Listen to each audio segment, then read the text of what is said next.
Okay, be ready for attendance, everyone.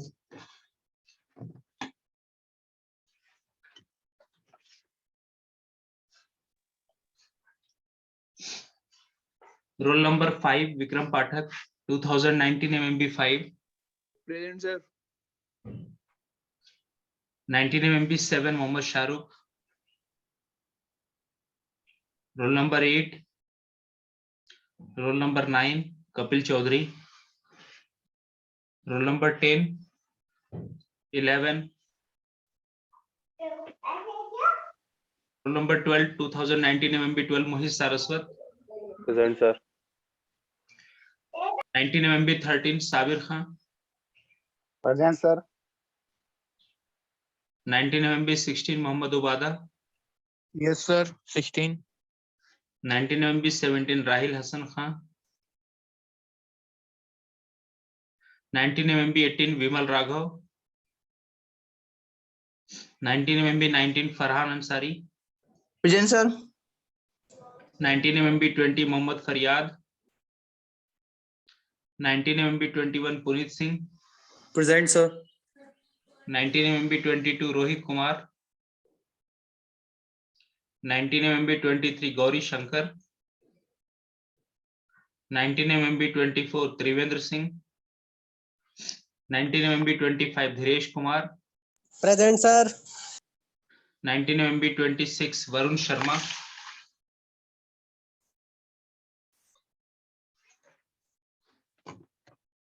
19 MMB 27, Shadab Anwar. 19 MMB 28, Mohammad Shad Alam. Present, sir. 29, Shad. 29, Umar Farooq. 30, Mohammad Nazim. 31, Hassan Ashraf. Present, sir. 31. Roll number 32. Yes, sir. Present, sir. 32. 33. Present, sir. 34. Shubham Kumar, 34. 35. Present, sir. 35. 36. 36. Present, sir. 37.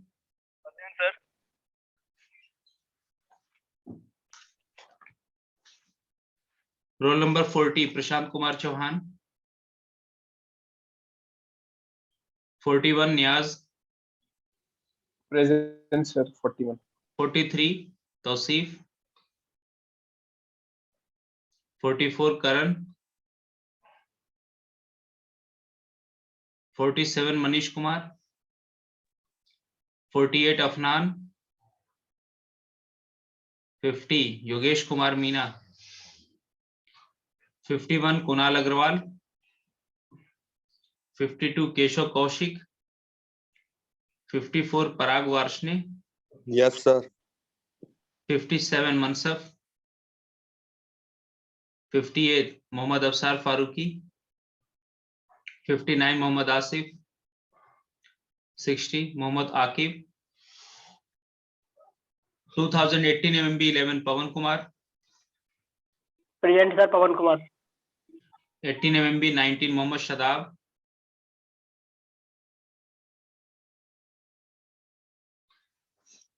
18 MMB 21, Mohammad Anis. 18 MMB 30, Brijesh Kumar Verma. 18 MMB 33, Mohit Chandel. Present, sir. Mohit Chandel. 18 MMB 38, Dhananjay. 18 MMB 40, Mohammad Nadim Khan. 17 MMB 201, 19 MMB 101, Pranav. Present, sir. 19 MMB 103, Razi. Present, sir. 19 MMB 104, Devansh. 19 MMB 105, Hamza. 19 MMB 106, Sanjay Kumar. Present, sir. 19 MMB 108, Mohammad Parvez Alam. 19 MMB 110, Shad Azmi. 18 MMB 8, Varun Chaudhary. Sir, 18 MB 33. Mohit Chandel, sir. हो गया। Sir 19 mm 07 19 MB 07 Mohammad Sharif. सर 90 mm 11 हाँ, क्या नाम है? Mohammad Hamza. 19 MB 11। Yes और कोई रह क्या? सर 19 mm 28 19 MB 28 28 शाद। ठीक।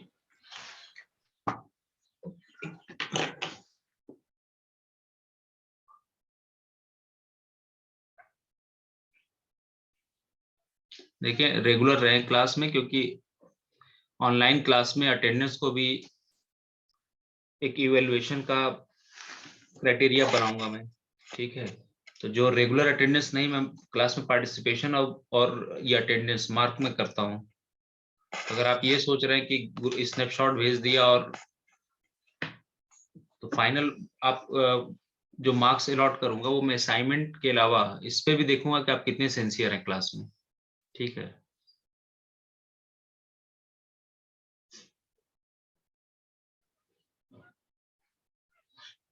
कुछ मार्किंग इस पे मैं रखूंगा। जैसे असाइनमेंट में तो सब लोग एक दूसरे की कॉपी कर देते हो, वाइवा में आपका परफॉर्मेंस होता नहीं है। थोड़ा सा मैं इस पे भी दूंगा 20% 25%, इसको भी मैं काउंट करूंगा। क्लास का परफॉर्मेंस थ्रू आउट और साथ में कितने आप रेगुलर हैं। चले आते हैं, कुछ टॉपिक कवर कर दूं, उसके बाद मैं क्रॉस क्वेश्चन वगैरह कुछ क्वेश्चन दूंगा और क्लास में ओपन डिस्कशन कराऊं। ठीक है, थोड़ी फीलिंग तो आएगी जैसे ऑफलाइन क्लास में होती थी, सामने क्वेश्चन पूछना, क्लास में डिस्कशन, वो कहीं ना कहीं वो चीज मिसिंग है ना। तो धीमे धीमे अब तो सब लोग ऑनलाइन क्लास के हैबिचुअल हो गए, तो कुछ ना कुछ तो अब बढ़ानी पड़ेगी ना। ऐसा नहीं होगा कि सिर्फ आप असाइनमेंट जमा कर दें और वेट करें। तो अब मार्किंग पहले जैसे धीमे धीमे टफ होगी। ठीक है, और वैसे ही मेट्रिक स्पेस वगैरह में फेल होने लोग बहुत ज्यादा फेल वही होते हैं जो क्लास नहीं करते। बाकी जो थोड़ा सा भी सिंसियर है, टॉपिक आसान है, मैंने बताया इसमें हार्डली इसमें 11 12 की कैलकुलस की थोड़ी जरूरत है और 9 10 की मैथमेटिक्स की जरूरत है। इससे ज्यादा मेट्रिक स्पेस में कुछ है नहीं। अब आप जबरदस्ती उसको टफ बना के पढ़े तो उसमें मैं कुछ नहीं कर सकता। ठीक है, हाँ नोटेशंस ऐसे हैं कि अगर आप नहीं समझेंगे तो आपको जरूर सब्जेक्ट टफ लगेगा। तो देखें, अगर हम बात करें, एक बार डेफिनेशन रिकॉल कर ले। ये आपको बुक दिखाई दे रही है? Yes sir.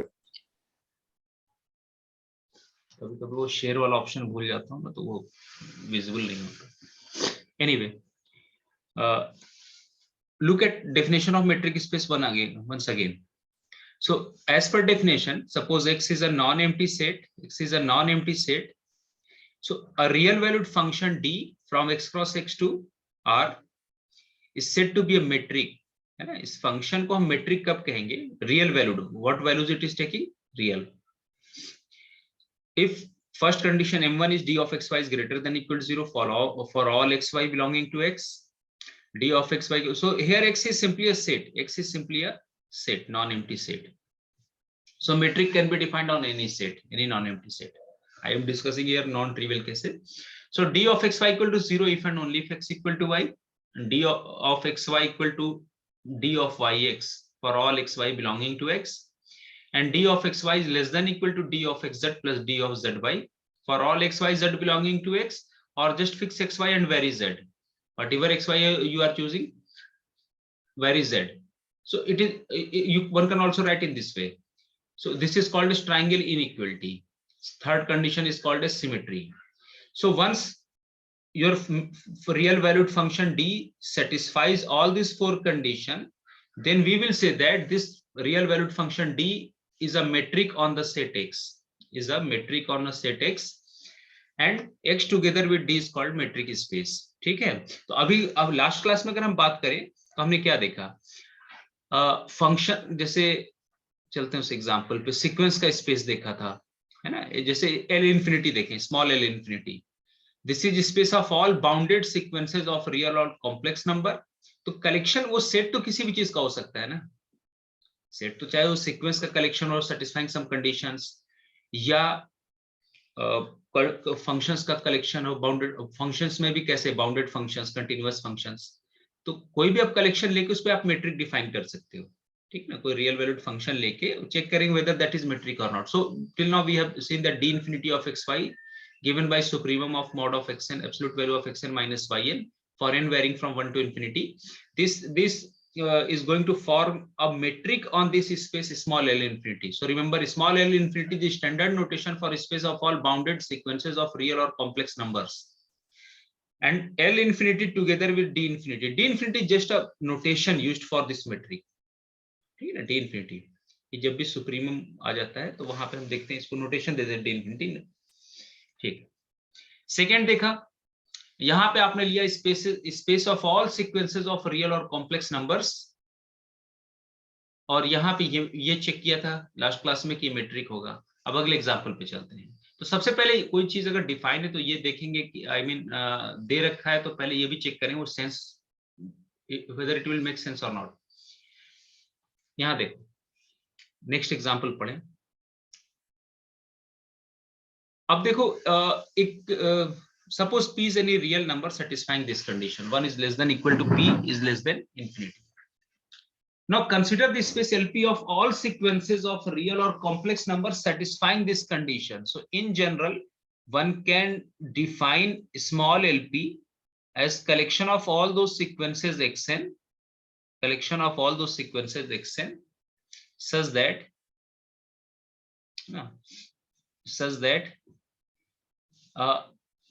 p absolute sum, pth absolute sum is finite. Okay, so here sequences in LP space, if you take p equal to 1 here, basically it will become L infinity. Just look at here, L infinity is collection of all those sequence of real or complex such that its supremum of mod xn is less than infinity. So no, here is a difference. Here we are taking the sum. Okay, so this one is a different condition satisfying a small LP. So here you, and let us define a function, a real valued function given by d of xy, d of xy as, because the members of this space small LP are sequences satisfying this condition. So let us check whether this d forms a metric or not. So again, using the value of absolute value function, because we are p is a real number greater than equal to 1, and here we have absolute value, and then we are summing. So again, d of xy is greater than equal to 0. Is it? Look how d of xy is defined, because due to this absolute value, it is going to be greater than equal to 0, and if you are summing their pth power, then and taking pth root, then again it is going to be clearly greater than equal to 0. So similarly, you can prove m1, m2, m3, and m2 d of xy equal to 0 if and only if x equal to y, means each entry must be equal. So x1 is equal to y1, x2 equal to y2. In this way, this sum is going to be 0. So you can verify all those conditions, and clearly d of xy is equal to d of yx, because whether you write here within absolute value, write xn minus yn or yn minus xn, so it will not matter. Fourth one is the important, where you need to emphasize. So for that m4, you need to do it by using Minkowski's inequality. How to do that? Look, d of xy is defined as n equal to 1 to infinity mod absolute value of xn minus yn to the power p whole to the power 1 by p. I want here d of, it should be less than equal to d of xz plus d of zy for every z belonging to this LP. Okay, for every z belonging to LP, whatever xy you are choosing, it should be true for every z belonging to LP. So just here add, introduce these two terms, minus zn plus zn, and you know that on sum you can evaluate using Minkowski's inequality. One can write in this way, this is equal to d of xz plus d of zy. So fourth condition is also completed. ठीक है, यहां तक समझ में आ गया? Doubt तो नहीं किसी को? तो ये आपने No, क्या sir. देखा, ओवरऑल डिफरेंट स्पेसेस देखा, और उस पे हम इवन आप देखोगे अभी, और मैं कुछ में स्टैंडर्ड एग्जांपल दूंगा जिसपे कि कुछ स्टैंडर्ड केसेस पहले पढ़ने जरूरी हैं। अच्छा देखो, फंक्शन का स्पेसेस ऑलवेज बहुत इंपॉर्टेंट होता है। वजह ये है कि जो भी आप रियल लाइफ में चीजें डील करते हो ना, कोई भी वैल्यूएशन करना हो, आप कोई भी न्यूमेरिकल कैलकुलेशन करना हो, तो कहीं ना कहीं हमें फंक्शन के फॉर्मेट में लिखना पड़ता है, ठीक है ना। अगर मैथमेटिकल फॉर्मेशन करोगे तो हमें फंक्शन का हेल्प लेना ही पड़ता है, इसलिए फंक्शन के स्पेसेस हमेशा इंपॉर्टेंट रहे हैं। अब अलग बात है फंक्शन को आप सीरीज में एक्सपेंड करो, फंक्शन को इंटीग्रल के फॉर्म में लिखो, ठीक है, वो सब बाद में अभी देखेंगे।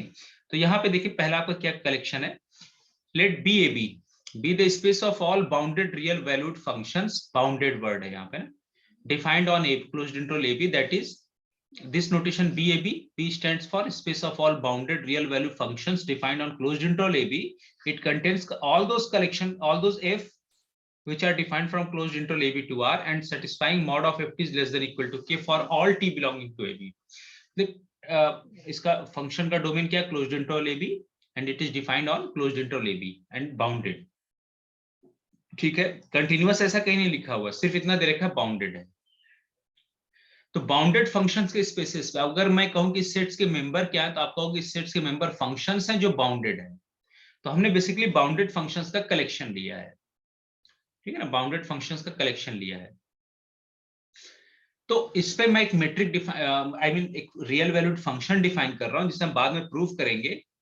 ये मेट्रिक है defined by the distance between two members of the this set. तो मेंबर्स इस सेट के एफ और जी से डिनोट कर रहे हैं, दो बाउंडेड फंक्शंस हैं, उनके बीच में जो डिस्टेंस कंप्यूट कर रहे हैं सुप्रीमम से दे रहे हैं, supremum of mod of ft minus GT, T belonging to A B.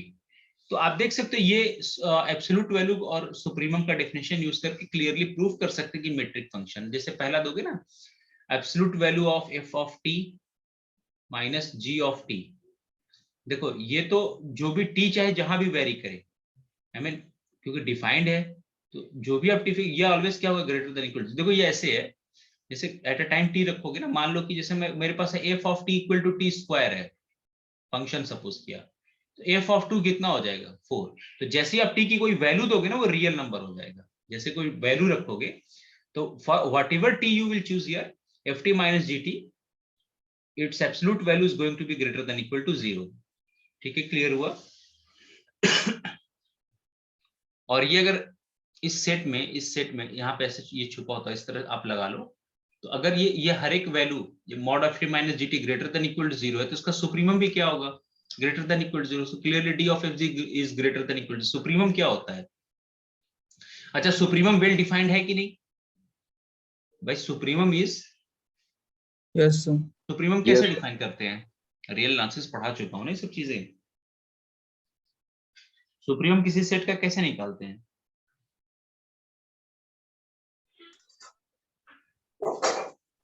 List among all upper bounds ना। तो पहले अपर बाउंड्स मिलने गारंटी क्या है, फंक्शन बाउंडेड है, तो अपर बाउंड तो मिलेगा। ये mod of ft minus GT को आप चाहे तो ट्रायंगल इनइक्वालिटी से ब्रेक कर लो, तो ये भी ft भी बाउंडेड है, जीटी भी बाउंडेड है, तो इसका एब्सोल्यूट वैल्यू क्या होगा, बाउंडेड। और तो बाउंडेड फंक्शंस, ये सेट जो होगा ये आपका बाउंडेड होगा, तो उसका सुप्रीमम मिल जाएगा, वेल डिफाइंड है, ठीक है। सुप्रीमम जहां भी आएगा फंक्शंस को बाउंडेड होना जरूरी है, otherwise it in general we can't say. जैसे अब चलो अभी आगे इसमें बताऊंगा, ठीक है। तो आप ये एब्सोल्यूट वैल्यू फंक्शंस और सुप्रीमम की प्रॉपर्टी यूज करके आप चारों को फुलफिल कर सकते हो। मुझे नहीं लगता इसमें कोई डाउट होगा, आगे बढ़ूं मैं। Yes, sir. सेकेंड कंडीशन, अच्छा इसमें कैसे प्रूफ करेंगे, ये कैसे प्रूफ करेंगे, D of F G is equal to 0 if and only if F is equal to G. दो फंक्शंस इक्वल होने का क्या मतलब होता है, ft is equal to gt One, for all t belonging to ab. हाँ, F T equal to G T for all T belonging to A B, ठीक है ना। डोमेन और साथ में उनके जो वैल्यूज हो वो भी इक्वल है, जो वैल्यूज अटेंड करें वो भी क्या होने चाहिए, इक्वल। तो ये बताओ जब वैल्यूज पर्टिकुलर टी पे जब ये दोनों वैल्यूज इक्वल अटेंड करेंगे, so mod of ft minus GT will be 0 and again,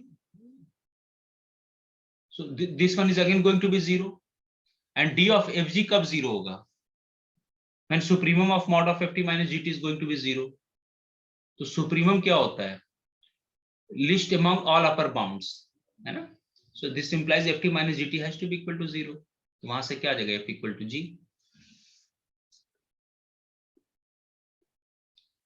next space देखिए, one of the very important space CAB, space of all continuous functions, space of all continuous functions, continuous real valued function.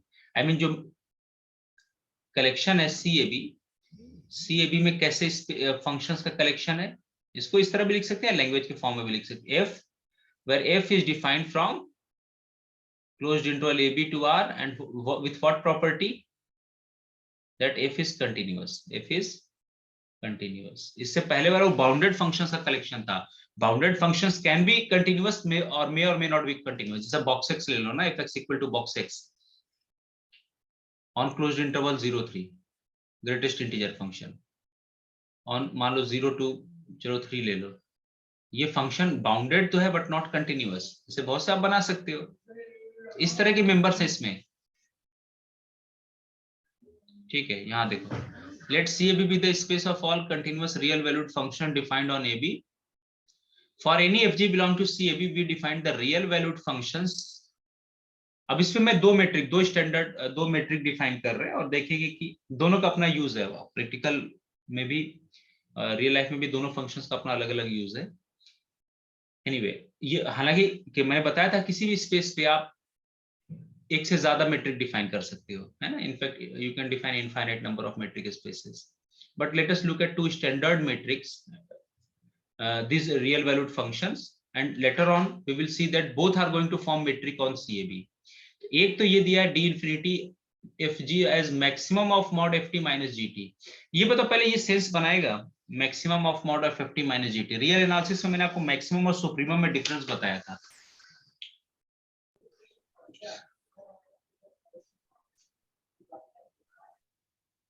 क्या difference होता है maximum और supremum में? Sir, maximum of the element belongs to the set. Good. Maximum of the element whenever exist will belong to the set. Maximum minimum will always be member of the set. Whereas supremum infimum may or may not be member of the set. ठीक है? चलो। Yes, sir. तो यहाँ पे maximum क्यों well defined है? I mean maximum क्यों नहीं सुप्रीमम लिखा, या दोनों लिख सकते हैं क्या? मतलब ऐसा क्यों लग रहा है आपको? मैक्सिमम क्यों लिख दिया?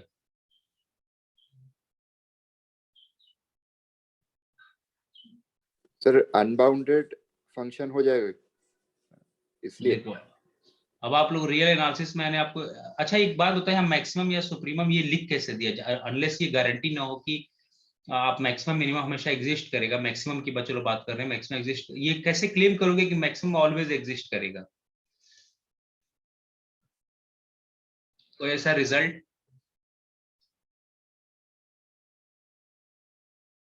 इवन चलो मैं अगर सुप्रीमम भी लिख दूं तो सुप्रीमम कैसे क्लेम करोगे कि एग्जिस्ट करेगा? कोई ऐसा रिजल्ट जो आपने पीछे पढ़ा हो, बताओ कोई ऐसा रिजल्ट?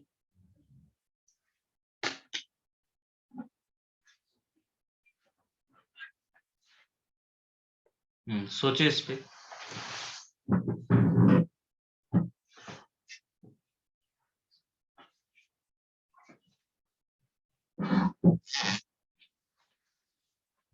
देखो अब यही है ना, आप लोग रिजल्ट यूज नहीं करते हो। आपको क्या बताया था कि every continuous function on compact domain is bounded. Every continuous function on compact domain, closed interval A भी कॉम्पैक्ट है कि नहीं?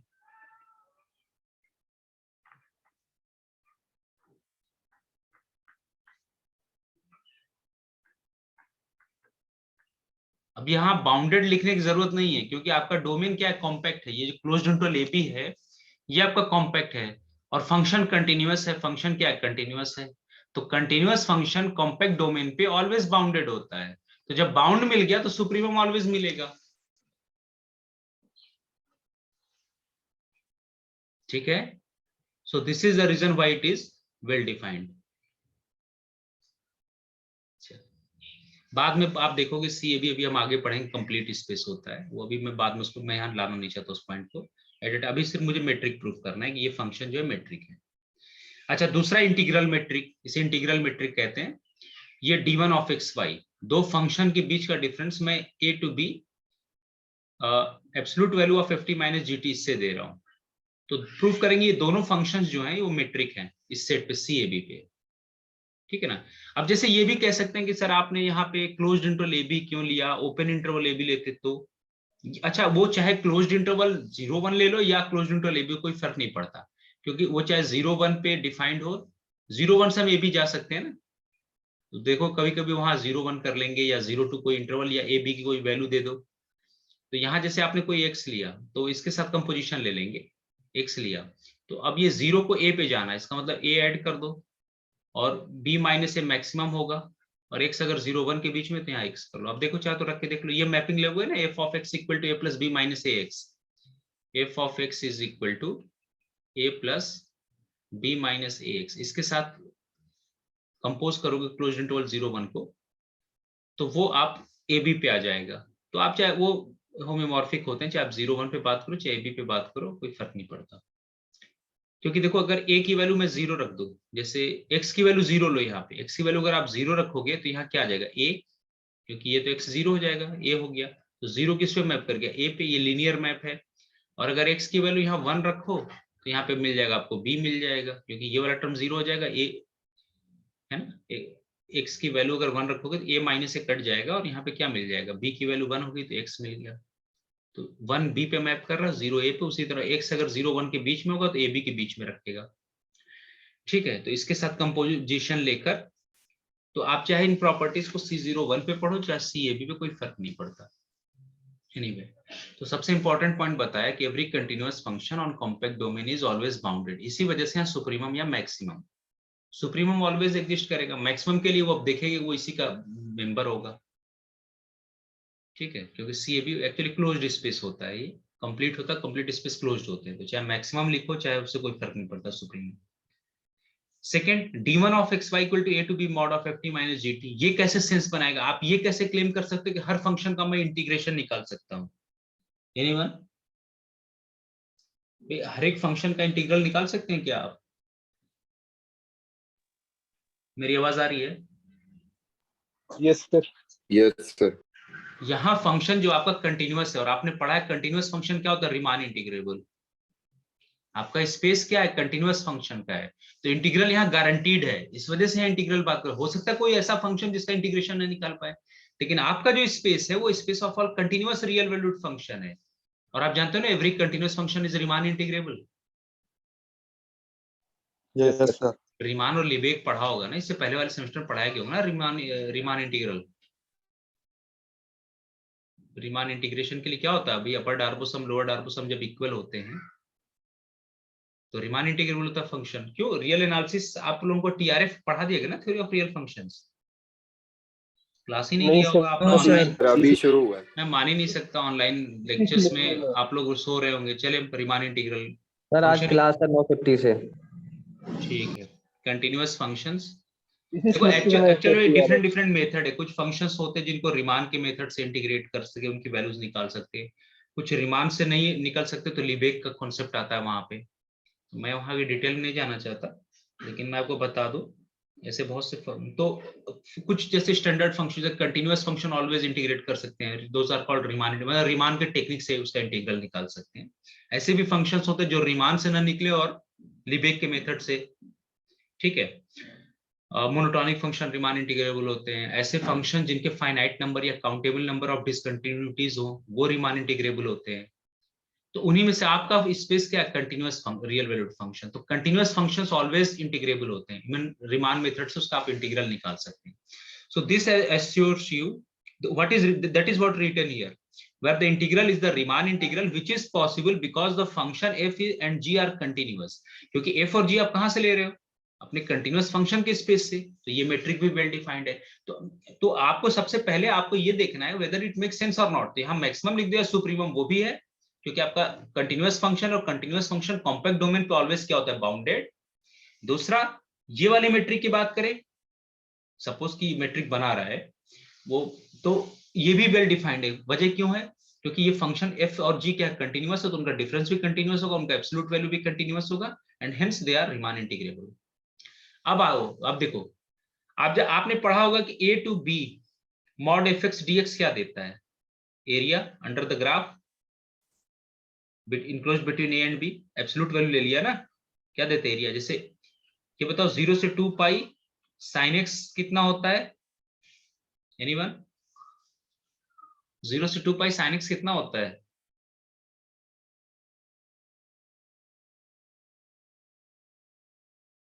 क्या हुआ? बीएससी फाइनल क्लास में इतना वक्त लगेगा? 0 से 2 पाई सर साइन 0 आएगा। आएगा। सर जी, और 0 से 2 pi absolute value of sine X कितना आएगा?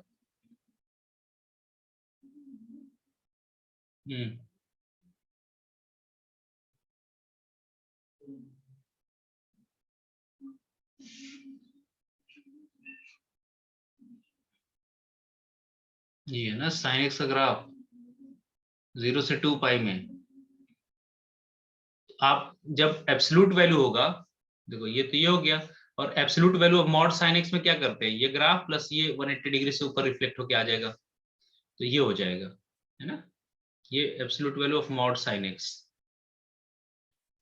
तो आप ये प्लस ये ऐड कर दो, यहाँ क्या होगा? साइन एक्स क्यों 0 हो रहा है? क्योंकि वेक्टरली ये और ये कैंसिल कर जाएगा, इसलिए आंसर 0 हो गया। लेकिन यहाँ पे absolute value of sine x में ये एरिया, ये शेडेड एरिया प्लस ये एरिया दोनों ऐड हो जाएगा। तो अब पता नहीं, कर लेना, शायद 2 2 एक का कितना था? 2 यूनिट आता है, 2 2 4 हो जाएगा, या 4 जो भी आएगा आप इंटीग्रेट कर लो, मतलब नॉन जीरो होगा। आप सिंपली मैं लिख देता हूँ, आप कैलकुलेशन कर लेना, मुझे भी याद नहीं है। ठीक है, तो एब्सोल्यूट वैल्यू क्या देता है आपको? Area under the curve, area under the curve. तो यहाँ पे ये देखो, अब वो अलग बात है कि फंक्शन जैसे 0 से पाई में फंक्शन जो है, 0 से पाई में फंक्शन जो है नॉन निगेटिव है। तो नॉन निगेटिव चाहे वहां पे आप मॉड लगाओ या ना लगाओ, एब्सोल्यूट वैल्यू कोई फर्क नहीं पड़ता, मॉड सेंस एब्सोल्यूट वैल्यू। ठीक है, तो ये समझ लीजिए हमेशा एरिया अंडर द ग्राफ जो देता है वो A to B mod F X D X देता है, area under the graph. Area जो देता है, not A to B F X D X नहीं देता, A to B absolute value of F X D X देता है, बता दूं।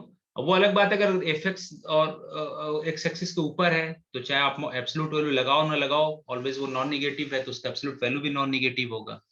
ठीक है, अब दोनों का ज्योमेट्रिकल इंटरप्रिटेशन पढ़ दो। मुझे नहीं लगता कि इसमें प्रूफ कर लेंगे आप लोग, ये मेट्रिक है।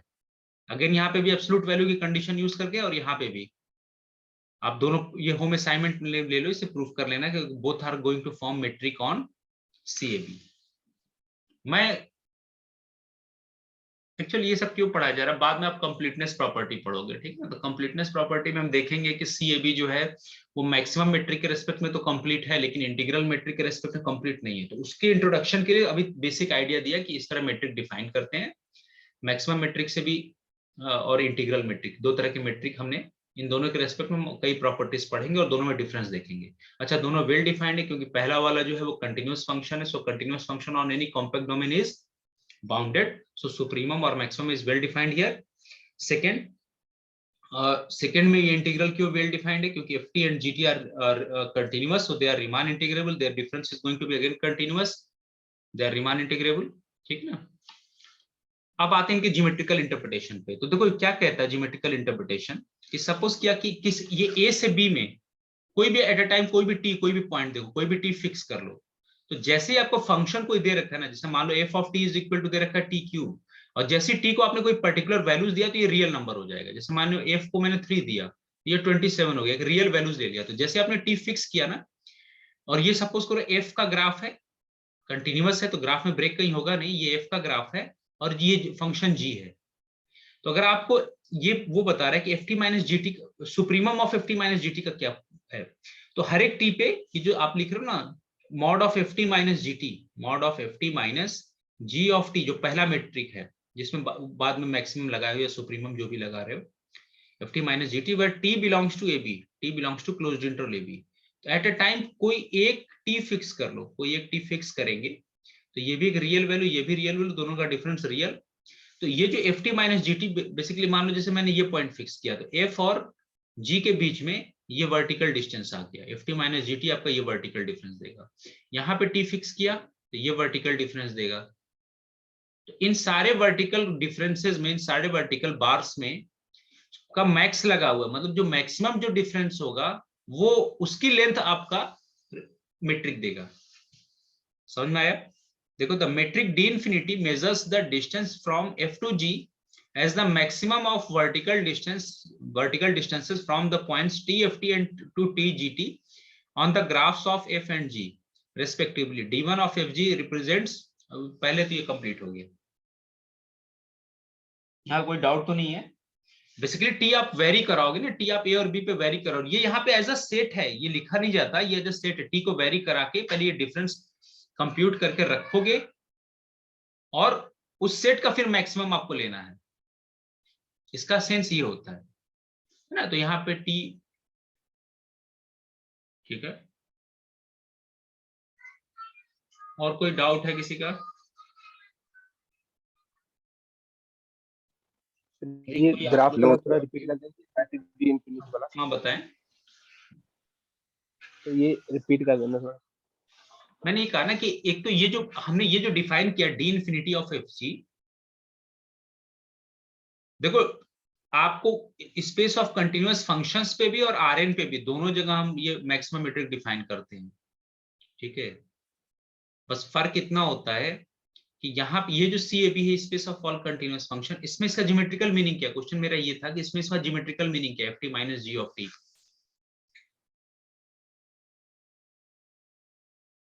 तो ये absolute value ft minus G of T का क्या होगा? जैसे ऐसे कर लो ना कि मान लो function f of T equal to T cube दे रखा और g ऑफ टी कुछ एज्यूम कर लो, g of T is equal to ले लो x, g of T equal to t ले लो, तो g एट 3 कितना होगा? 3 होगा। तो मान लो ये 27, ये हाइट आपका क्या है? 27 है। चलो उल्टा कर लो, इसको f एज्यूम कर लो क्योंकि बुक में ऊपर बनाया हुआ है f, और इसको g ले लो। तो ये मैक्सिमम वर्टिकल डिस्टेंस ये 27 है और यहां से यहां तक ये डिस्टेंस 3 है। तो ये डिस्टेंस आप कैसे निकालोगे? यहां से यहां तक 27 माइनस 3, 27 में से 3 घटा दोगे, वही तो ft माइनस जी टी, और उस पूरे सेट का मैक्सिमम लेना है। तो आपको ये मैक्सिमम जो वर्टिकल बार होगी उसकी जो लेंथ होगी वो बेसिकली मेट्रिक देगा। तो ये जो पहला मेट्रिक है ना डी इंफिनिटी, ये पूरे इंटरवल पे चेक करेगा, ये इंटरवल के हर पॉइंट पे चेक करेगा कि ft और gt के बीच में ये वर्टिकल डिफरेंस कितना है, इस डिस्टेंस, इसका डिस्टेंस, ये जितने भी डिस्टेंस है, ये बेसिकली इस लेंथ को, ये लेंथ क्या होगा? कोई रियल नंबर होगा, नॉन नेगेटिव रियल नंबर। तो उन मतलब मान लो ये लेंथ 1 आया, ये लेंथ 2 आ गया, ये 2, ये कुछ 7 आ गया, ये चलो 27 माइनस 3, ये 24 आ गया, ये उसी तरह 3 हो गया। यहाँ पे ये लेंथ जो है इस पॉइंट पे, इस पॉइंट करस्पॉन्डिंग ये लेंथ मान लो 2 यूनिट है। तो होगा क्या? ये मैक्सिमम किसका लेना है? ये मैक्सिमम जो होगा ft माइनस जी टी, ये लेंथ जैसे 1 आया तो इस सेट के अंदर 1 लिखो, फिर ये 2 आया 2 लिखो, फिर इस वर्टिकल बार की लेंथ आई 24। ये तो मतलब मैंने काउंटेबल ऐसे लिख रखा है, हालांकि इसमें जो पॉइंट टी होंगे ये अनकाउंटेबल होंगे, तो मैं सिर्फ समझाने के लिए चीज लिख रहा हूँ। हालांकि इस तरह हम ऐसे अलग अलग नहीं कर सकते, आपको समझाने के लिए कर रहा हूँ, ठीक है, जस्ट एक आइडिया देने के लिए कि बेसिकली हो क्या रहा है। 2 हुआ। अब इन सब का आप क्या देखोगे? मैक्सिमम। तो इसका अपर बाउंड क्या होगा? Upper bound less than equal to, upper bound क्या है? All real number x greater than equal to 24, इसका अपर बाउंड है। तो उसमें लिस्ट अपर बाउंड क्या है? 24। तो आंसर कितना होगा? 24। मैक्सिमम कैसे निकालते हो? और 24 इसी सेट का मेंबर है, देखो 24 इसी सेट का मेंबर है, तो इसीलिए चाहे सुप्रीमम लिखो चाहे मैक्सिमम, बात एक ही हो गई। ठीक है, मैंने एक आइडिया दे दिया, इसको पढ़ेंगे। उसी तरह ये बेसिक आप 12th क्लास में पढ़ के आते हो कि d1 of xy equal to a to b mod of ft minus gt क्या देगा? ft और gt में इनक्लोज्ड उसका एब्सोल्यूट वैल्यू, ये एरिया देगा, उसके एब्सोल्यूट वैल्यू का एरिया f और g के बीच में। अब सेकंड मैट्रिक जो होता है वो आप ये जानते हो, पूरा f और g के बीच में जो पूरा टोटल शेडेड पोर्शन आ रहा है क्लोज्ड इंटरवल ab में जो कंटेन है, ये जो पूरा शेडेड पोर्शन आ रहा है इसका एरिया। तो एरिया क्या होता है? कोई नॉन नेगेटिव रियल नंबर ही तो होगा, आर में तो मैप करेगा। So again this d1 is going to be d, या d1 वैल्यूज क्या लेगा? मेट्रिक कोई वैल्यूज क्या लेता है? Non negative real number. पहला ही कंडीशन कहता है d of xy is greater than equal 0, तो मेट्रिक जो वैल्यूज लेंगे वो क्या लेगा? Non negative real number. तो वही चीज लिखा हुआ है कि ये एरिया बताएगा। देखो यहाँ पे d1 of fg represents as a measure of the distance between the function f and g to be the area enclosed between their graphs in the region x equal to a to x equal to b। तो जैसे मैंने sin x का आपको example दिया, ठीक है, उसी को और जनरलाइज करके आप जैसे हमने यहाँ पे D1 मेट्रिक डिफाइन किया, आप डीपी मेट्रिक भी डिफाइन कर सकते हो, इंटीग्रल को भी जनरलाइज कर सकते हो। तो D1 वाला तो एरिया देगा, डीपी भी कुछ मेट्रिक तो होगा, भले वो एरिया ना दे कुछ और दे, लेकिन देगा तो कोई real number. So we can also define another metric on CAB, let FG belongs to CAB, define D of FG, वो पहले वाले से जनरलाइज किया, D1 से generalise, A to B mod of 51, यहाँ जो P की वैल्यू 1 ले रहे थे यहाँ पे, तो वो आपका D1 मेट्रिक बन जा रहा था, अब आप उसको DP metric, DP integral metric कह सकते हो। तो इसको भी आप प्रूव कर सकते हो, ये इसके रिस्पेक्ट में भी क्या बनाएगा, मेट्रिक स्पेस। ठीक है, असल में इन सब मेट्रिक्स का अपना अलग अलग यूज है। जैसे आप ये जो करोगे ना इलेक्ट्रिकल सिग्नल्स, जैसे यहाँ P की वैल्यू 2 रख दो, तो ये आपको एवरेज एरर दे देगा। अगर यहाँ पे P की वैल्यू 2 रख देना, तो दो फंक्शन के बीच में एवरेज एरर, तो जैसे इलेक्ट्रिकल सिग्नल्स में क्या होगा ना, कभी इलेक्ट्रिक, देखो इन सब का यूज होता है, हम लोग यहाँ मैथमेटिक्स में पढ़ते हैं, लेकिन जैसे मान लो आपका ये कोई फंक्शन जो इलेक्ट्रिकल सिग्नल रिप्रेजेंट कर रहा है, सपोज करो आप इसको अप्रोक्सीमेट करना चाहते हो, अब आपके पास दो चॉइसेस है, आपके पास एक फंक्शन ऐसे आ रहा है, जिगजैग आ रहा है, ठीक है, बहुत क्लोज है, लेकिन ये अचानक यहाँ पे शूट कर गया, शूट करके फिर ये फंक्शन आ रहा है, ठीक है। तो अब आप अगर क्लोज्ड इंटरवल AB पे देखो क्या ये बेहतर है, तो अगर इस पॉइंट पे देखो, इस पॉइंट पे, तो यहाँ पे ये मतलब depending on sir our need. हाँ बताएं। सर क्लास है, हम लोग करते हैं अच्छा, हम डिपेंडिंग, ठीक है, मैं 2 minute, depending on our need, जैसे अगर मान लो वोल्टेज अगर अचानक शूट कर जाए, तो आपके सारे अप्लायंसेस खराब हो जाएंगे, है ना। तो वहां पे सुप्रीमम मेट्रिक यूज नहीं कर सकते, लेकिन सुप्रीमम मेट्रिक का एक अलग एडवांटेज है कि अगर सुप्रीमम मेट्रिक के रिस्पेक्ट में एरर कम होगा, तो बाकी मेट्रिक D1 D2 इन सब मेट्रिक के रिस्पेक्ट में एरर गारंटीड है कम होगा, वो उनके बीच में बेसिकली एरर रिलेशन है, ठीक है। लेकिन ये जो P की वैल्यू जब 2 रखोगे ना, तो ये एवरेज एरर देगा। तो जैसे एवरेज एरर जो मीन, जैसे रूम का आप टेम्परेचर कहते हैं 27 डिग्री सेल्सियस, वो बेसिकली आप एवरेज एरर मेजर करते हो, ठीक है। तो हर एक में इन मेट्रिक का रियल लाइफ एप्लीकेशन भी है, फिर कभी होगा तो मैं वक्त बताऊंगा, ठीक है। तो आज मैं यहीं पे क्लोज करता हूँ लेक्चर, आपकी अगली क्लास है उसे कर ले, थोड़ा सा इसको पढ़ के आएंगे। अभी हम बेसिकली सेट और उस पे कौन कौन से कुछ स्टैंडर्ड मेट्रिक है वो अभी हम उसके बारे में देख रहे हैं, फिर इसकी प्रॉपर्टीज अभी आगे के चैप्टर में पढ़ेंगे, ठीक है। क्लास आप लोगों की अगली है, कर लें इसे।